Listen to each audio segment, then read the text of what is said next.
દર વર્ષની જેમ આ વર્ષે પણ અમારા વિસ્તાર પાનોલી સંજાલી ગામમાં જે અમારે જેડીસમાં જે નહેર આવી છે ત્યાં અમારી સંસ્થા જનસેવા પ્રભુસેવા ચેરિટેબલ ટ્રસ્ટ દ્વારા દર વર્ષની જેમ આ વર્ષે પણ છઠ પૂજાનું આયોજન કરી રહી છે।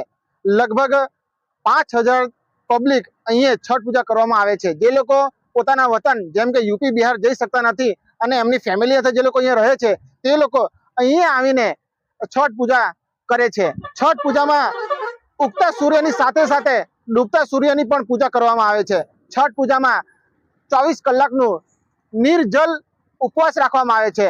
પતિ પત્ની તેમજ તે લોકો પોતાના સંતાન માટે ના મોટા આયુષ્ય માટે અને ઘરમાં સુખ શાંતિ માટે આ તહેવારનું માં છઠ્ઠી મૈયાનું પૂજા અર્ચના કરે છે।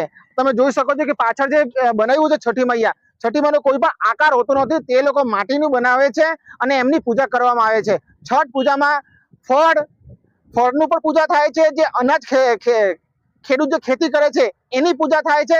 સાથે સાથે આ જે ગંગા છે, જે કહેવાય છે કે ભગવાને જો જોઈ શકતા નથી તો આ ગંગાની પણ પૂજા કરવામાં આવે છે અને નદીના કિનારે છઠ પૂજાનું આયોજન કરવામાં આવે છે। લગભગ અત્યારે તૈયારી ચાલુ છે અને તારીખ 27/10/2025 ના રોજ પહેલું વરખ છે અને તારીખ 28/10/2025 ના રોજ સવારનું વરખ છે। એટલે 2 દિવસ સૂર્યની પૂજા કરવામાં આવે છે।